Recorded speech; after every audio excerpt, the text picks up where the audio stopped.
Olá, meus amores, tudo bem com vocês? Vamos para a nossa aula de história, aula de revisão, semana de atividades avaliativas.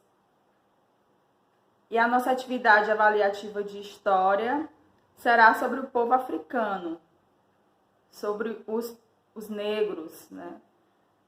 A atividade avaliativa anterior foi sobre os índios. E agora a atividade será sobre os negros.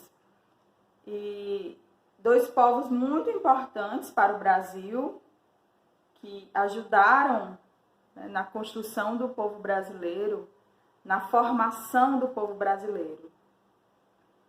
E como esses povos africanos chegaram ao Brasil? Esse povo que sofreu tanto com a escravidão,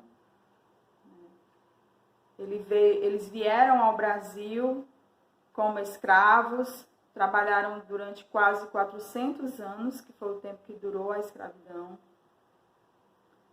Trabalho pesado, sem direito a nada, nenhum conforto, nem salário.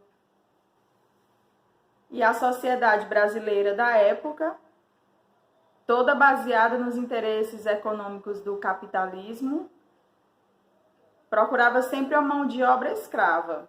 No começo foram os indígenas, que foram escravizados, mas resistiram muito. Em seguida, eles começaram então a trazer os africanos. O comércio de escravos era bastante lucrativo, tanto para os comerciantes de escravos, como também para a coroa portuguesa. E os africanos foram fundamentais para a economia do Brasil. E esses africanos eram transportados para o Brasil em navios chamados negreiros, nas piores condições que se possa imaginar. Quando desembarcavam, eles eram levados para os mercados para serem vendidos, expostos e examinados como se fossem animais e separados de suas famílias de origem.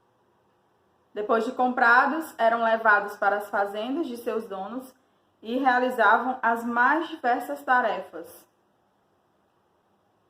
E a escravidão em nosso país, que foi abolida só em 1888, durou aí 339 anos. Então vamos ver como que aconteceu aqui no Ceará. Por que no Ceará a escravidão durou menos? Porque nós sabemos que o Ceará foi o primeiro estado a libertar os seus escravos, 4 anos antes da Lei Áurea ser assinada. Um dos fatores é que a nossa economia estava centrada mais na pecuária e um pouco na agricultura, e os escravos não atendiam às exigências de qualificação para esse tipo de trabalho. E como eles eram considerados uma mercadoria de preço elevado, a posse de alguns escravos era indicador de status. Ter escravo indicava que você tinha muito dinheiro, que você era rico. Diferente da região onde se fabricava o açúcar, o Ceará não chegou a ter 35 mil escravos, pois faltava dinheiro às elites cearenses para possuir um grande número de escravos. Eles chegaram aqui no Ceará somente no século XVIII. A maioria deles vinha de Angola e vinham por Pernambuco, através da capitania de Pernambuco. Eles vieram para substituir a mão de obra indígena, que na época foi proibida, e os escravos negros trazidos para o Ceará trabalhavam nas mesmas atividades das quais participavam os livres. Os exemplos são as charqueadas, a pecuária, das lavouras de algodão, dos serviços domésticos e dos engenhos. Nas épocas de seca, o comércio de escravo entre as províncias passou a ser muito lucrativo. E aqueles escravos que tinham algum conhecimento, eles eram alugados por seus donos para outras pessoas para realizarem algum serviço. Eles eram chamados de escravos de aluguel. E também tinham os chamados escravos de ganho, que saíam pelas ruas vendendo os produtos dos seus donos. os produtos de seus senhores, como eram assim chamados.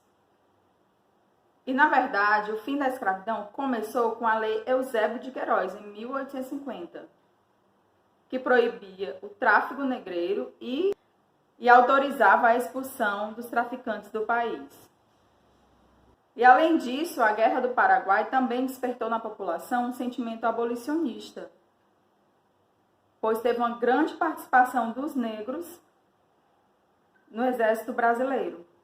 E o movimento abolicionista, a partir de 1880, ganhou o apoio de vários setores da sociedade brasileira. Intelectuais, jornalistas, militares, artistas, estudantes e políticos que organizavam comícios, passeatas e manifestos em prol da liberdade dos cativos, dos negros. Mas apesar de toda a luta dos negros e dos abolicionistas, a abolição da escravidão no Brasil foi um processo lento, gradual e, de certo modo, controlado pelos proprietários de escravos, que defendiam seus próprios interesses. E as principais leis promulgadas foram a Lei do Ventre Livre, de 1871, que estabelecia que todas as crianças nascidas no Brasil a partir daquela data seriam livres, devendo aos proprietários criá-las até os 8 anos, quando então o senhor poderia optar por uma indenização governamental ou a utilização de seus trabalhos até 21 anos. Lei dos Sexagenários, de 1885, declarava livre todos os escravos com mais de 65 anos. Na verdade, essa lei apenas livrava os donos de escravo da obrigação de sustentar os poucos negros velhos que chegavam até essa idade. Essas leis apenas serviram para os senhores de escravos ganharem mais tempo, adiando assim ao máximo a abolição da escravidão. Mas, em 1888, a escravidão chegou ao fim com a promulgação da Lei Áurea, em 13 de maio de 1888, assinada pela princesa Isabel, que na época substituía provisoriamente o imperador. Atualmente, a escravidão é proibida em todo o mundo, porém, ainda existem casos de trabalho escravos clandestinos, inclusive no nosso estado, Ceará.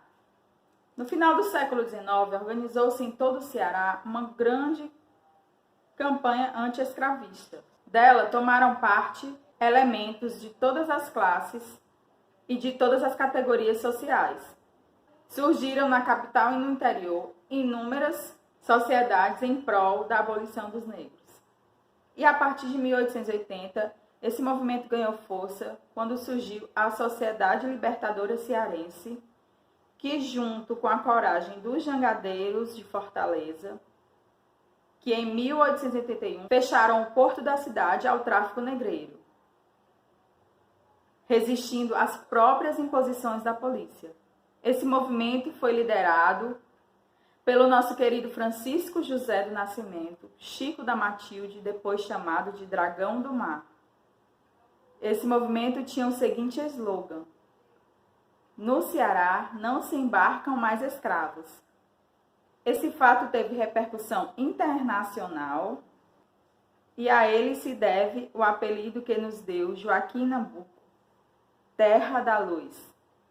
Em 1882, apareceu outra sociedade libertadora, o Centro Abolicionista 25 de Dezembro, que desempenhou no Ceará um importante papel em prol da abolição dos negros. Após 3 longos anos de luta contra os escravistas e negreiros, as duas sociedades e os jangadeiros puderam presenciar o raiar de 25 de março de 1884, data que assinala o fim da escravidão no Ceará. E foi em Acarape, atual cidade de Redenção, a primeira cidade do Brasil a libertar os seus escravos em janeiro de 1883. Fortaleza deu liberdade aos seus cativos em 24 de maio de 1883. E em Canoa Quebrada, aquela linda praia que fica em Aracati, Ceará, foi erguido um monumento em homenagem ao Chico da Matilde, Francisco José do Nascimento, né, o Dragão do Mar. Ele que é símbolo da resistência popular cearense contra a escravidão, além da homenagem do governo do Ceará, dando o nome ao Centro Dragão do Mar de Arte e Cultura. E Redenção, como eu falei, foi o primeiro município a libertar os seus escravos. Desde 2005, possui o Museu Senzala Negro Liberto, situado bem na entrada da cidade. Por muitos anos foi o pioneiro no cultivo da cana-de-açúcar e atualmente vive do turismo do engenho para os turistas locais e estrangeiros. A cidade possui senzalas, pelourinhos, igreja, casas de senhores de engenho e um diversificado atrativo turístico. E por fim, porque o Ceará é chamado de Terra da Luz, como eu falei no texto, como eu falei anteriormente, é porque o Ceará foi o primeiro estado a libertar os seus escravos. Só que naquela época as elites cearenses queriam explicar com esse termo que a escravidão no Ceará não foi tão cruel quanto no restante do país. Porém, escravo é escravo. Sofreu, foi humilhado, trabalhou muito e não tem essa história de foi menos e foi mais. Então, dei pause no vídeo. Realizem a atividade avaliativa, voltem ao texto, leiam novamente. É uma história importante para vocês fixarem, uma história importante do Brasil e principalmente do Ceará, que nessa luta contra a escravidão foi o primeiro estado a libertar, devido a muita luta de algumas sociedades libertadoras, pessoas que lutavam em prol da liberdade, os jangadeiros também. Então estudem, lê. Ler é muito importante, meus queridos. Beijo e até a próxima aula.